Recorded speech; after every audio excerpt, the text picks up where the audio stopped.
ঠিক তখনই শুরু হবে তার পরের কথা, যখন মদিনার গুরুত্ব কমে যাবে, জেরুজালেমের গুরুত্ব বেড়ে যাবে, ঠিক তখনই শুরু হবে মালহামা।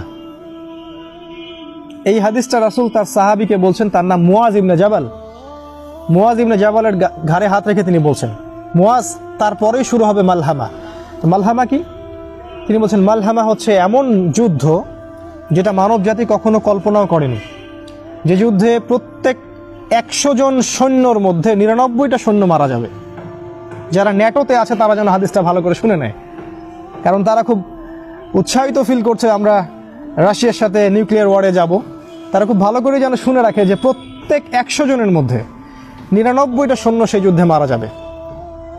তার মানে এই যুদ্ধটা কোনো কনভেনশনাল যুদ্ধ হবে না, এটা হবে নিউক্লিয়ার যুদ্ধ, যার ফলে এই পুরো বিশ্বের চেহারাটাই বদলে যাবে। হয়তো এতগুলো কান্ট্রি আর থাকবে না, মানুষের সংখ্যা অনেক কমে আসবে, আর যারা বেঁচে থাকবে ওরাও থাকবে হরিবল একটা দেশের, হরিবল একটা কান্ট্রির মধ্যে। তারা ফুড পাবে না, পানি পাবে না, ইলেকট্রিসিটি, টেকনোলজি কিছুই পাবে না। Everything will be destroyed. শুধু তাই নয়, সূর্যের আলো পৃথিবীতে আসবে না, যেমনটা সূরা দুখানের মধ্যে আছে। এই পুরো আকাশ ধোঁয়ায় ছেয়ে যাবে, সূর্যের আলো পৃথিবীতে আসতে পারবে না। আপনারা পারমাণবিক বিস্ফোরণের এই মাশরুম ক্লাউডগুলো দেখেন, সারা ওয়ার্ল্ডকে ঢেকে দিবে। তিনি বলছেন এই মালহামায় এইরকম একটা অবস্থা হবে, যেটা আমাদের সামনে। আর অফকোর্স আমাদের যারা স্কলার্স অফ ইসলাম তারা বেশিরভাগই হালুয়া, রুটি, বিরিয়ানি খাচ্ছেন এবং ঘুমাচ্ছেন। এগুলো নিয়ে তাদের কোনো মাথা ব্যথা নাই, তাদের বিন্দু মাত্র মাথা ব্যথা নাই এগুলো নিয়ে। তারপর কি হবে হে মুয়াজ? তারপরে মালহামার পরে মুসলিমরা কনস্ট্যান্টিনোপল বিজয় করবে। টার্কিশ প্রাইম মিনিস্টার এটা জানা উচিত যে তারপরে মুসলিমরা কনস্ট্যান্টিনোপল বিজয় করবে, তারা সারেন্ডার করবে না, বিজয় করবে। আর অবশ্যই এই বিজয়ের মধ্যে মুসলিমদের একটা অ্যালায়েন্স থাকবে, যেটা হচ্ছে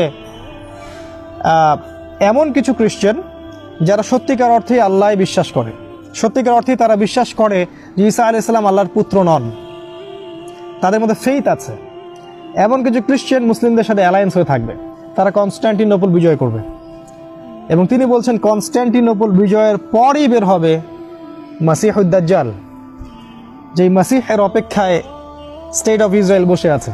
তাদের একজন মাসিহ আসবেন, এবং সেই মাসিহ যখন আসবেন তখন সারা ওয়ার্ল্ডকে তারা রুল করবে।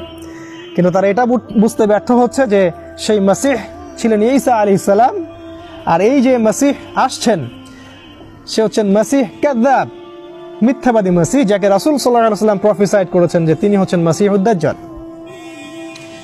এন্ড অফ হিস্ট্রির সাথে ইহুদি, খ্রিস্টান, ইসরায়েল, ব্রিটেন